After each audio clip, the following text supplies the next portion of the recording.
नमस्कार साथियों, CCI online platform पर आप सभी का स्वागत है। हम भारत के भौतिक प्रदेशों का जिक्र कर रहे थे, जिसमें आज हमारा जो टॉपिक है उत्तर का विशाल मैदान। उत्तर का विशाल मैदान। उत्तर का विशाल मैदान। ध्यान रहे, उत्तर का जो विशाल मैदान है यह भारत का सबसे नवीन भौतिक प्रदेश है। ध्यान दीजिएगा, उत्तर का विशाल मैदान यह भारत का सबसे नवीन भौतिक प्रदेश है। उत्तर का विशाल मैदान। उत्तर का विशाल मैदान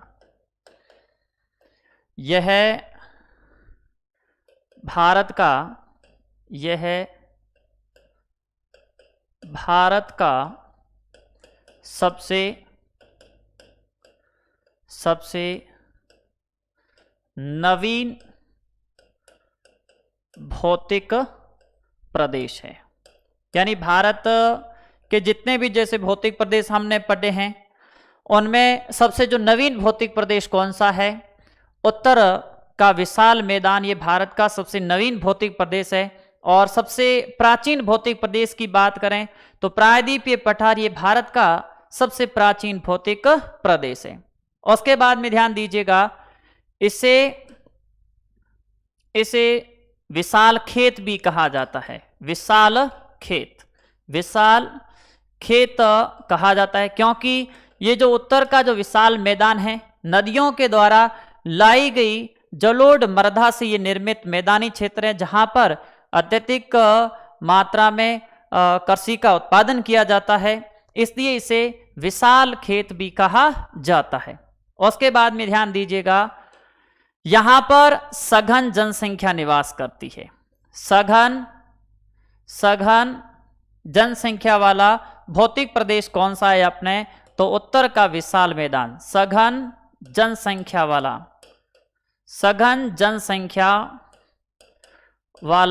भौतिक प्रदेश।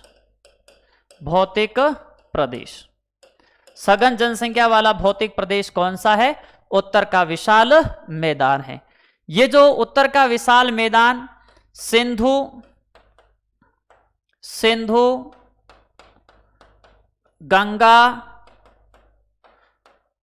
ब्रह्मपुत्र वह इनकी सहायक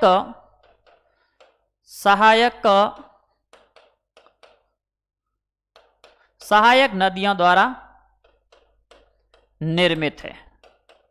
ध्यान दीजिएगा, उत्तर का जो विशाल मैदान है, जो अपने सिंधु गंगा ब्रह्मपुत्र व इनकी जो सहायक नदियां हैं उनके द्वारा निर्मित मैदानी भाग है, इसलिए इसे सिंधु गंगा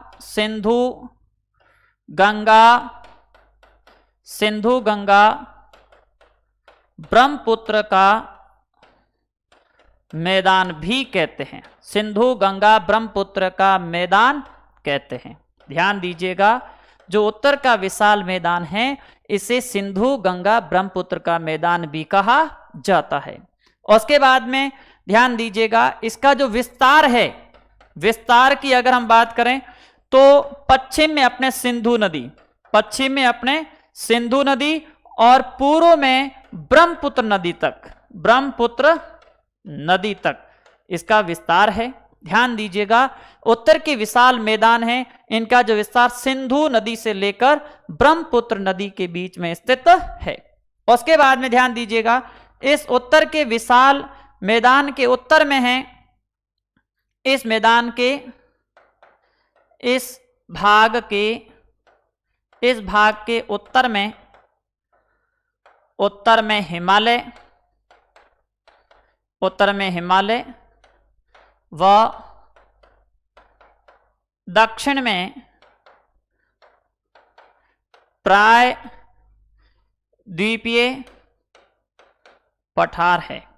यानी जो उत्तर का विशाल मैदान किन दो भौतिक प्रदेशों के बीच में स्थित है? तो ध्यान दीजिएगा, हिमालय व प्रायद्वीपीय पठार के बीच में जो स्थित है उत्तर का मैदान। ध्यान दीजिएगा, ये प्रश्न कई बार पूछा जा सकता है कि उत्तर का विशाल मैदान किन दो भौतिक प्रदेशों के बीच में स्थित है। तो उत्तर में तो अपने उत्तरी पूर्वी जो पर्वतमाला, जिसमें विशेष रूप से अपन पढ़ते हैं हिमालय, और दक्षिण में अपने हैं प्रायद्वीपीय पठार के बीच में स्थित है। उसके बाद में ध्यान दीजिएगा, इसकी जो लंबाई है, उत्तर के विशाल मैदान की जो लंबाई लगभग 3200 किलोमीटर है। कितनी है? 3200 किलोमीटर है। उसके बाद में जो इसकी चौड़ाई है, उत्तर के विशाल मैदान की चौड़ाई 150 से लेकर 300 किलोमीटर तक है। 150 से लेकर 300 किलोमीटर तक है। उत्तर के विशाल मैदान का क्षेत्रफल, उत्तर के विशाल मैदान का क्षेत्रफल 7.5 लाख वर्ग किलोमीटर है। यानी उत्तर के विशाल मैदान का क्षेत्रफल कितना है? 7.5 लाख वर्ग किलोमीटर में फैला हुआ है। ध्यान रहे, उत्तर का विशाल मैदान ये भारत का सबसे नवीन भौतिक प्रदेश है। इसे विशाल खेत भी कहा जाता है। सघन जनसंख्या वाला भौतिक प्रदेश उत्तर का विशाल मैदान है। इस मैदान का जो निर्माण सिंधु, गंगा, ब्रह्मपुत्र व इनकी सहायक नदियों के द्वारा लाए गए जो जलोढ़क हैं, उनके निक्षेप से ही उत्तर के विशाल मैदान का निर्माण हुआ है। इसलिए इसे सिंधु, गंगा, ब्रह्मपुत्र का मैदान भी कहा जाता है। इसका विस्तार सिंधु से लेकर ब्रह्मपुत्र नदी तक है। और ये जो उत्तर का विशाल मैदान है वो अपने हिमालय व प्रायद्वीपीय पठार के बीच में स्थित है। अब ध्यान दीजिएगा, उत्तर का जो विशाल मैदान, उत्तर में अपने स्थित है हिमालय। कौन सा भाग है? हिमालय का जो पहाड़ी इलाका है, हिमालय का पहाड़ी इलाका है उत्तर में। और यहां दक्षिण में अपने स्थित है प्रायद्वीपीय पठार। कौन सा पठार है? प्रायद्वीपीय पठार। ये प्रायद्वीपीय पठार, और उत्तर में है हिमालय। हिमालय व प्रायद्वीपीय पठार के बीच में स्थित है अपना उत्तर का विशाल मैदान। उत्तर का विशाल मैदान, ये जो मैदानी भाग है अपने पंजाब, हरियाणा, उत्तर प्रदेश, उत्तराखंड, बिहार, पश्चिम बंगाल, झारखंड और यहां अपने जो असम राज्य है, असम और अरुणाचल प्रदेश तक इसका विस्तार अपने देखने को मिलता है। ध्यान रहे, उत्तर का जो विशाल मैदान अपने पंजाब, हरियाणा और पूर्वी राजस्थान का भी भाग शामिल है। इनके अलावा उत्तर प्रदेश, बिहार, पश्चिम बंगाल, असम और अरुणाचल का जो भाग है वो किसके अंतर्गत आते हैं? उत्तर के विशाल मैदान के अंतर्गत आते हैं। उसके बाद में ध्यान दीजिएगा, उत्तर के विशाल मैदान को 4 भागों में बांटा गया है। ध्यान दीजिएगा, उच्चावच व भौतिक लक्षणों के आधार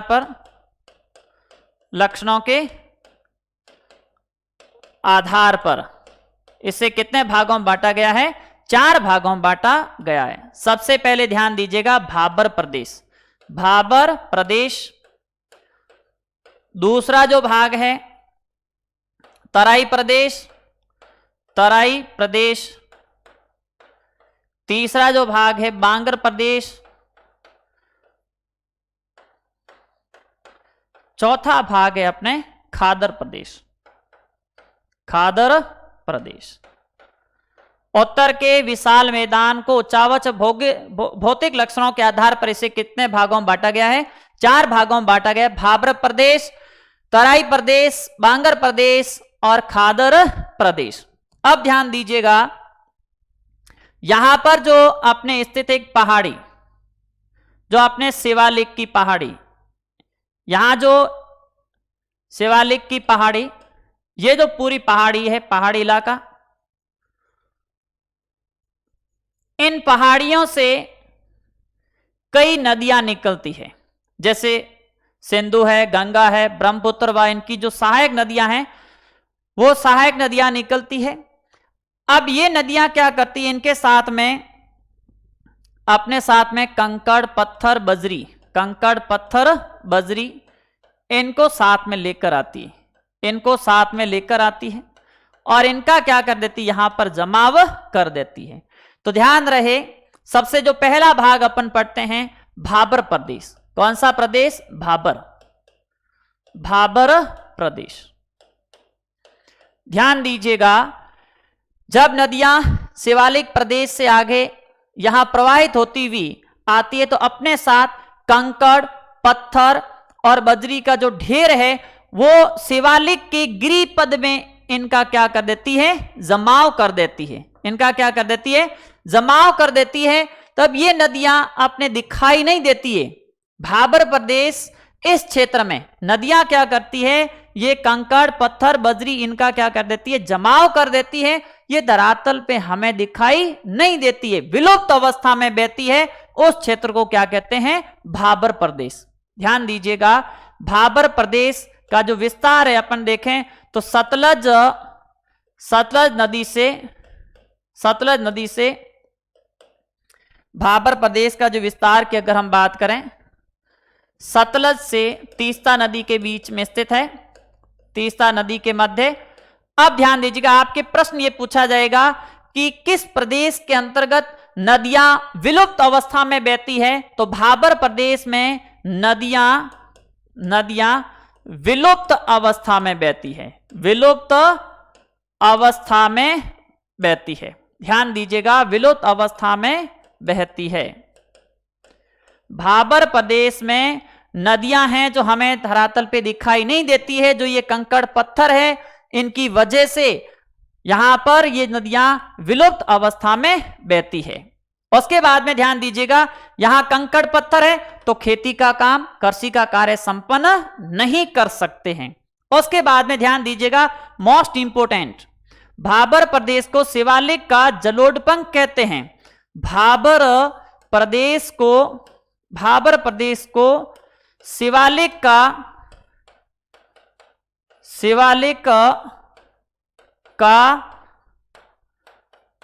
जलोढ़ पंख कहते हैं। प्रश्न पूछा जा सकता है, किस प्रदेश को शिवालिक का पंख कहते हैं, तो भाबर प्रदेश को शिवालिक का जलोढ़ पंख कहते हैं।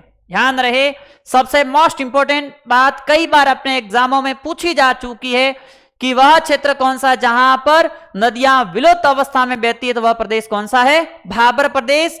और भाबर प्रदेश को ही शिवालिक का क्या कहते हैं, जलोढ़ पंख कहते हैं।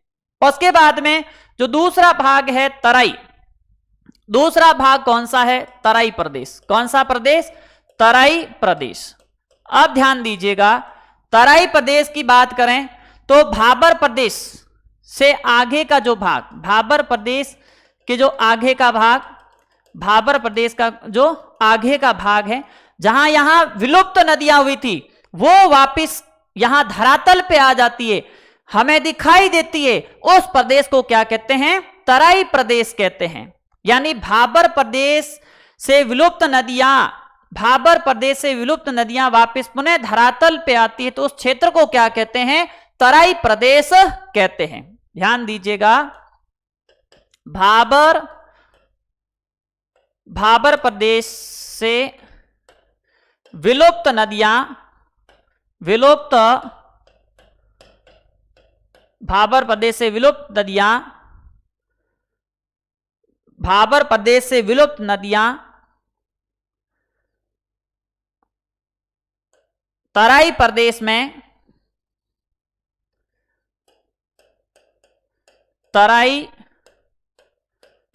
प्रदेश में पुनः प्रकट होती है।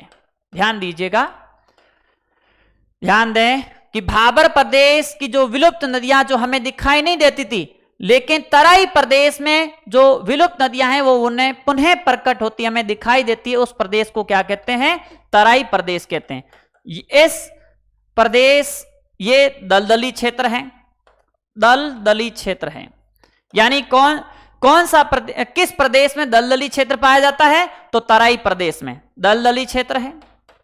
उसके बाद में ध्यान दीजिएगा, यहां पर यह कृषि के लिए उपयोगी है, यहां पर कृषि का कार्य भी संपन्न किया जाता है।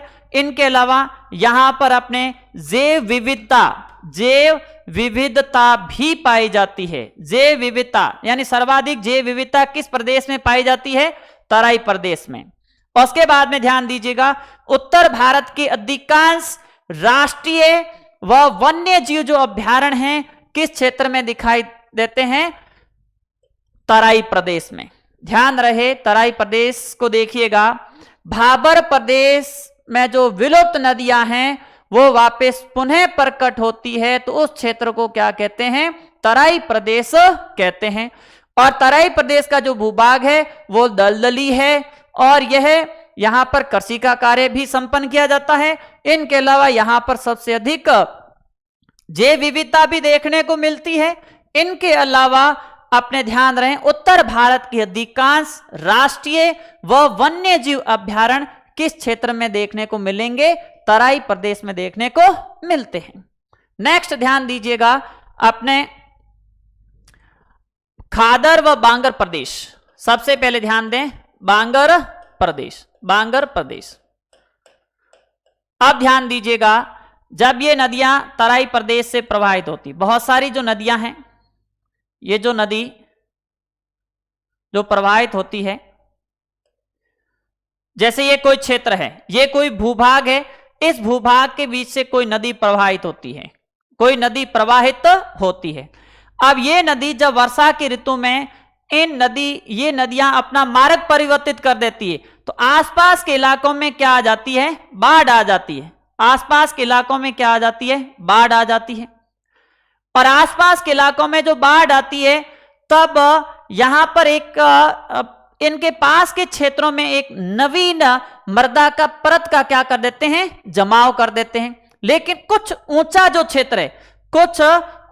क्षेत्र है, जहां पर बाढ़ का पानी नहीं पहुंचता है, कुछ ऊंचा क्षेत्र जहां बाढ़ का पानी नहीं पहुंचता है, जो जैसी पिछले वर्ष मृदा थी वैसी की वैसी क्या है? इस बार वैसी ही मृदा है। यानी पुराने जलोढ़ को क्या कहते हैं?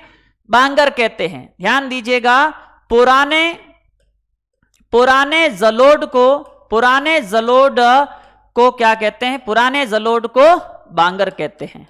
पुराने जलोढ़ को बांगर कहते हैं। अब इसके विपरीत दूसरा जो पॉइंट है अपने खादर, दूसरा पॉइंट कौन सा है? खादर।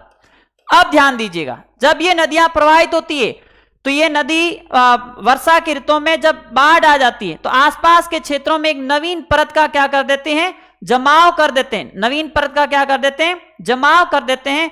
और इसी क्षेत्र को क्या कहते हैं? खादर प्रदेश कहते हैं। यानी नवीन जलोढ़ को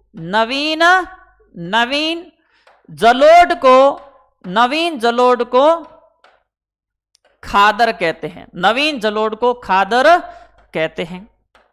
नवीन जलोढ़ को क्या कहते हैं? खादर। यानी बांगर प्रदेश, पुराने जलोढ़ को बांगर प्रदेश कहते हैं और नवीन जलोढ़ को क्या कहते हैं? खादर प्रदेश। यानी बांगर प्रदेश में वह ऊंचा क्षेत्र जहां पर प्रत्येक वर्ष नदियों का जल नहीं पहुंचता है, उस क्षेत्र को क्या कहते हैं? बांगर प्रदेश। ध्यान से सुनिएगा, वह ऊंचा क्षेत्र जहां पर नदियों का पानी प्रत्येक वर्ष नहीं पहुंचता है, उस क्षेत्र को क्या कहते हैं? बांगर कहते हैं। या पुराने जलोढ़ को क्या कहते हैं? बांगर कहते हैं। जबकि दूसरा जो क्षेत्र है खादर प्रदेश, वे नीचा भूभाग जहां पर प्रत्येक वर्ष नदियां प्रवाहित होती है और एक नवीन परत का क्या कर देती है? जमाव कर देती है, उस भाग को क्या कहते हैं? खादर कहते हैं। या नवीन जलोढ़ को क्या कहते हैं? खादर कहते हैं। नवीन जलोढ़ को क्या कहते हैं? खादर कहते हैं। उसके बाद में ध्यान दीजिएगा, यह सबसे उपजाऊ भूभाग है। यह सबसे उपजाऊ भूभाग है। यह सबसे उपजाऊ भूभाग है। यह सबसे उपजाऊ भूभाग है। यह सबसे क्या है? उपजाऊ भूभाग है। यहां सबसे अधिक मात्रा में खेती का कार्य संपन्न किया जाता है। और यहां पर मुख्य रूप से जो अपने मृदा है वो इन क्षेत्रों में पाई जाती है, यहां बम्पर पैदावार होती है। अब ध्यान दीजिएगा, जो ये बांगर प्रदेश है, कौन सा प्रदेश? बांगर प्रदेश। बांगर प्रदेश में सिंचाई के साधनों के द्वारा कृषि का कार्य संपन्न किया जाता है। अब कृषि का कार्य संपन्न करते हैं तो जो मुलायम मिट्टी है, कौन सी मिट्टी? मुलायम। मुलायम जो मृदा है, मुलायम मृदा की जो परत, मुलायम मृदा की परत हट जाती है, मुलायम मृदा की परत हट जाती है और यहां कंकड़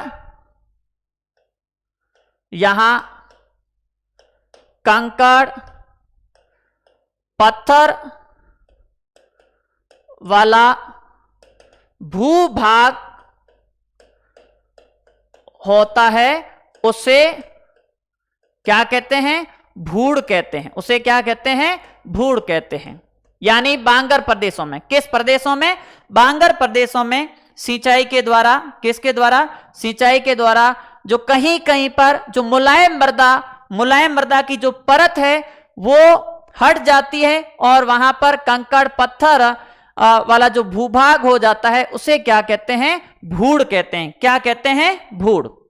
और इसी बांगर प्रदेश में सिंचाई के द्वारा, किसके द्वारा? सिंचाई के द्वारा अत्यधिक सिंचाई के द्वारा जो मृदा है, सिंचाई के द्वारा मृदा नमकीन हो जाती है, नमकीन या फिर यूं कहें लवणीय हो जाती है, तो उसे क्या कहते हैं? रेह या कलर कहते हैं। क्या कहते हैं? रेह या कलर कहते हैं। ध्यान दीजिएगा, इन दो चीजों को पूछा जा सकता है। रेह या कलर क्या है? यानी बांगर प्रदेश में अत्यधिक सिंचाई के द्वारा मृदा नमकीन हो जाती है, उसको क्या कहते हैं? रेह या कलर कहते हैं। ध्यान रहे, बांगर प्रदेश में सिंचाई के द्वारा मृदा है जो नमकीन हो जाती है या लवणीय हो जाती है, तो उस प्रदेश को क्या कहते हैं? रेह या कलर कहते हैं। भूड़ क्या है? जो मुलायम मृदा है, मुलायम मृदा की जो परत है सिंचाई के द्वारा हट जाती है और शेष कंकड़ पत्थर वाला भूभाग रह जाता है, तो उसे क्या कहते हैं? भूड़ कहते हैं। उसे क्या कहते हैं? भूड़। और उसके बाद में जब ये नदियां आगे प्रवाहित होती हुई अपने किसी सागर या खाड़ी में गिरने से पूर्व जो अपने वृद्धावस्था में होती है, तो ये कई छोटी छोटी शाखाओं में बंट जाती है, छोटी छोटी सरिताओं में बंट जाती है। उस क्षेत्र को क्या कहते हैं? डेल्टा कहते हैं। उसे क्या कहते हैं? डेल्टा। विश्व का सबसे बड़ा डेल्टा, मोस्ट इंपोर्टेंट, विश्व का सबसे बड़ा डेल्टा, विश्व का सबसे बड़ा डेल्टा, विश्व का सबसे बड़ा डेल्टा कौन सा है? गंगा ब्रह्मपुत्र का डेल्टा, गंगा ब्रह्मपुत्र का डेल्टा, या इससे क्या कहा जाता है? सुंदरवन डेल्टा। ध्यान रहे, विश्व का सबसे बड़ा डेल्टा कौन सा है? गंगा ब्रह्मपुत्र का डेल्टा या सुंदरवन डेल्टा। विश्व का सबसे बड़ा डेल्टा कौन सा है? गंगा और ब्रह्मपुत्र नदियां जो अपने यहां पर अपना जल विसर्जन बंगाल की खाड़ी में गिरती है, तो एक विश्व का सबसे बड़े डेल्टा का निर्माण करती है, जिसे सुंदरवन डेल्टा या गंगा ब्रह्मपुत्र का डेल्टा भी कहा जाता है। क्या कहा जाता है? विश्व का सबसे बड़ा डेल्टा कौन सा है? गंगा ब्रह्मपुत्र या सुंदरवन डेल्टा है। और उसके बाद में ध्यान दीजिएगा, उत्तर के विशाल मैदान का प्रादेशिक वर्गीकरण। यहां ध्यान दीजिएगा, उत्तर के विशाल मैदान का प्रादेशिक वर्गीकरण,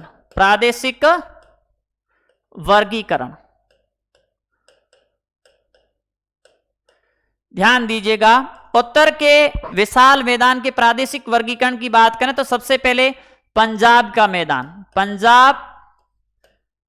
का मैदान, उसके बाद में गंगा का मैदान, गंगा का मैदान, और तीसरे नंबर पे अपने ब्रह्मपुत्र का मैदान। ध्यान दीजिएगा, सबसे पहले पंजाब का मैदान। पंजाब के मैदान की बात करें तो जो अपना जम्मू कश्मीर का इलाका है, जो मुख्य रूप से यूं कहें सिंधु व उसकी सहायक नदियों के द्वारा जो निर्मित जो मैदानी भाग है, सिंधु व उसकी सहायक नदियों के द्वारा जो मैदानी भाग है, वह किसके अंतर्गत आता है? पंजाब के मैदान के अंतर्गत आता है। सिंधु उसकी सहायक नदियों में अपने बात करें सतलज, व्यास, रावी, चेनाब और झेलम, ये सिंधु की क्या है? 5 प्रमुख सहायक नदियां हैं। ध्यान रहे, कई बार अपने प्रश्न पूछा जाता है कि निम्न में से कौन सी सिंधु की पंचनद नदियों में शामिल नहीं है। तो इन 5 नदियों में से कोई भी एक ऑप्शन में दूसरी नदी दी जा सकती है, वह पंचनद में शामिल नहीं है। तो सिंधु और उसकी सहायक नदियों का हम जिक्र करेंगे और विस्तृत रूप से हम भारतीय तंत्र का अध्ययन करेंगे, वह पूरी डिटेल से पढ़ेंगे। लेकिन यहां पर अपने जो 2 आब का जो क्षेत्र है, 2 नदियों के बीच का जो भूभाग है, वह क्या कहलाता है? 2 आब कहलाता है। 2 नदियों के बीच का क्षेत्र क्या कहलाता है? 2 आब कहलाता है। जब ये सिंधु नदी अपने यहां कैलाश मानसरोवर के जो मानसरोवर झील के निकट बोखर हिमनद से निकलती है, तो यहां पर भारत में प्रवेश करने से पहले इसे शेरमुख या सिंगी खबाब के नाम से भी जाना जाता है। ध्यान रहे, सिंधु नदी को भारत में प्रवेश करने से पहले इसे शेरमुख या सिंगी खबाब के नाम से भी जाना जाता है। और ये भारत के लद्दाख व जम्मू कश्मीर से होती हुई अपना जल विसर्जन कहां करती है?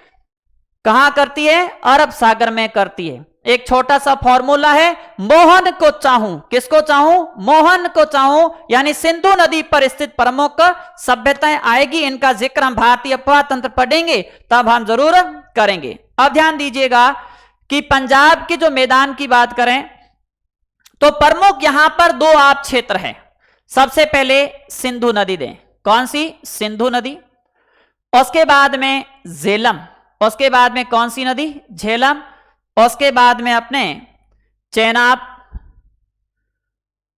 चेनाब के बाद में ध्यान दें अपने रावी नदी, रावी के बाद में ध्यान दें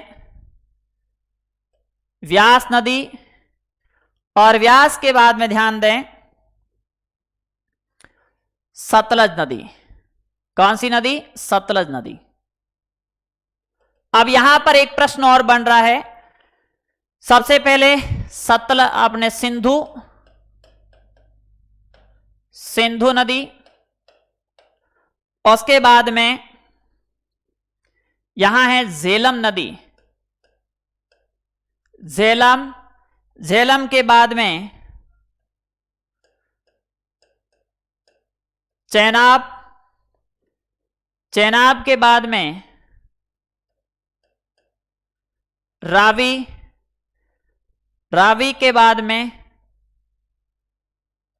व्यास, और यहां पर ये कौन सी नदी है? सतलज। ये सिंधु व उसकी 5 प्रमुख सहायक नदियां, झेलम, चेनाब, रावी, व्यास और सतलज, ये 5 प्रमुख सिंधु की सहायक नदियां हैं। अब ध्यान दीजिएगा, प्रश्न पूछा जा सकता है कि सिंधु की वह सहायक नदी जिसका उद्गम भी भारत में होता है, और अगर यूं कहें कि किसी दूसरी नदी में मिलती भी है तो वो भी कहां मिलती है? भारत में मिलती है। तो वह नदी कौन सी है? व्यास नदी। उद्गम भी व्यासकुंड से हिमाचल प्रदेश से होता है, और यहां हरि के बैराज के निकट आकर ये किस में मिल जाती है? सतलज में मिल जाती है। अब इन सभी नदियों के बीच में कुछ जो भूमि है, कुछ भूमि जो क्षेत्र है, उन 2 आबों को क्या कहते हैं? अब ये याद रखना बहुत जरूरी है। सबसे पहले व्यास और सतलज, बिस्त, उसके बाद में बिस्त बारी, उसके बाद में रचना, उसके बाद में रचना, उसके बाद में चज,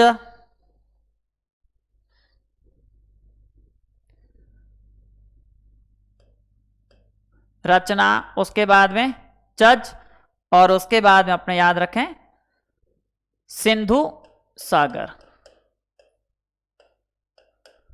सिंधु नदी। अब ध्यान दीजिएगा, सबसे पहले है सतलज और व्यास, दो नदियों के जो बीच की भूमि का जो क्षेत्र क्या कहलाता है? बिस्त दोआब। क्या कहलाता है? बिस्त दोआब कहलाता है। उसके बाद में ध्यान दीजिएगा, रावी व व्यास, रावी व व्यास दो नदियों के जो बीच का जो क्षेत्र क्या कहलाता है? बारी दोआब कहलाता है। रावी व चेनाब दो नदियों के जो बीच का क्षेत्र क्या कहलाता है? रचना दोआब कहलाता है। चेनाब व झेलम दो नदियों के जो बीच का क्षेत्र चज दोआब कहलाता है। और झेलम और सिंधु इन दो नदियों के जो बीच का क्षेत्र क्या कहलाता है? सिंधु सागर दोआब कहलाता है। ध्यान से सुने, यहां शब्दों को देखें, जैसे बिस्त सतलज, बिस्त सतलज व व्यास दो नदियों के बीच का क्षेत्र क्या कहलाता है? सतलज व व्यास दो नदियों का क्षेत्र बिस्त दोआब। अब ध्यान दीजिएगा, बा वा यानी व और ब और र फॉर र यानी बारी दोआब, रावी व व्यास दो नदियों के जो बीच का क्षेत्र क्या कहलाता है? बारी दोआब। फिर र दिया गया है, र दिया गया है रावी का, चक दिया गया है चेनाब का, तो क्या हो गया? रचना दोआब किन दो नदियों के बीच में है? चेनाब व रावी, चेनाब व रावी दो नदियों के बीच में रचना दोआब है। फिर च का क्या? चेनाब, झ का क्या है? झेलम यानी चज दोआब है चेनाब व झेलम नदियों के बीच में। फिर है अंत में सिंधु सागर दोआब, सिंधु व झेलम दो नदियों के जो बीच का क्षेत्र क्या कहलाता है? सिंधु सागर दोआब कहलाता है। अब इनमें से बारी व बिस्त दोआब, बारी व बिस्त दोआब ये तो अपने कहां स्थित है? पूर्ण रूप से अपने कहां है? लगभग भारत में है। बाकी के जो दोआब के जो क्षेत्र हैं वो अपने कहां पड़ते हैं? पाकिस्तान में। ध्यान रहे, सिंधु व उसकी जो सहायक नदियां जो अपने दो आबों का निर्माण करती है, जिसमें बिस्त व बारी दो आबों का अधिकांश जो क्षेत्र अपने कहां है? भारत में है। बाकी रचना, चज और सिंधु सागर ये जो है दो आब अपने कहां पड़ते हैं? पाकिस्तान में। कहां पड़ते हैं? पाकिस्तान वाले इलाके में पड़ते हैं, क्योंकि ये सिंधु और उसकी सहायक नदियां जो आगे कहां प्रवाहित होती है? भारत से आगे पाकिस्तान में प्रवाहित होती है। तो ध्यान दीजिएगा, बिस्त व बारी दो आब के जो क्षेत्र अपने कहां पड़ते हैं? भारत में। बाकी जो अपने रचना, चज, सिंधु सागर का जो अधिकांश भाग अपने कहां पड़ता है? पाकिस्तान में पड़ता है। अब उसके बाद में ध्यान दीजिएगा, नेक्स्ट गंगा का मैदान। कौन सा मैदान? गंगा। गंगा व उसकी सहायक नदियां, गंगा व उसकी सहायक नदियों के द्वारा जो निर्मित मैदानी भाग है वह क्या कहलाता है? गंगा का मैदानी भाग कहलाता है। क्या कहलाता है? गंगा का मैदानी भाग कहलाता है। गंगा के मैदानी भाग की बात करें, उत्तराखंड और इनके अलावा उत्तर प्रदेश, बिहार, पश्चिम बंगाल का जो अधिकांश क्षेत्र है वो गंगा मैदान के अंतर्गत आता है। अब ध्यान दीजिएगा, गंगा का मैदान। किसका मैदान? गंगा का मैदान। गंगा का मैदान, इसको तीन भागों में बांटा गया है।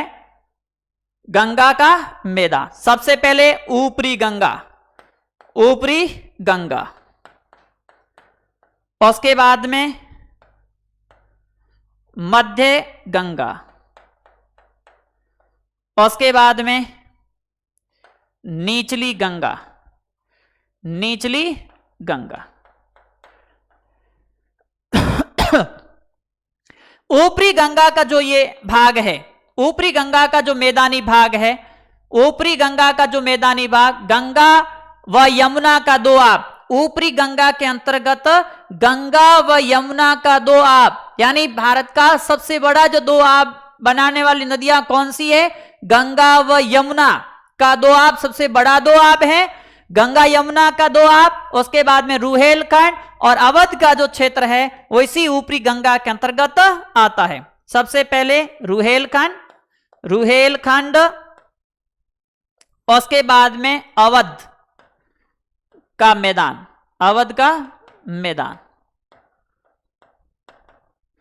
यानी ऊपरी गंगा के अंतर्गत एक गंगा और यमुना का दोआब का क्षेत्र, उसके बाद में रुहेलखंड का क्षेत्र और अवध का क्षेत्र, ये किसके अंतर्गत आता है? ऊपरी गंगा के अंतर्गत आता है। उसके बाद में मध्य गंगा के अंतर्गत ध्यान दें, मध्य गंगा के अंतर्गत ध्यान दीजिएगा, पूर्वी यूपी, पूर्वी उत्तर प्रदेश, पूर्वी उत्तर प्रदेश और उसके बाद में बिहार, पूर्वी उत्तर प्रदेश और बिहार। और बिहार में ध्यान दीजिएगा मिथिला,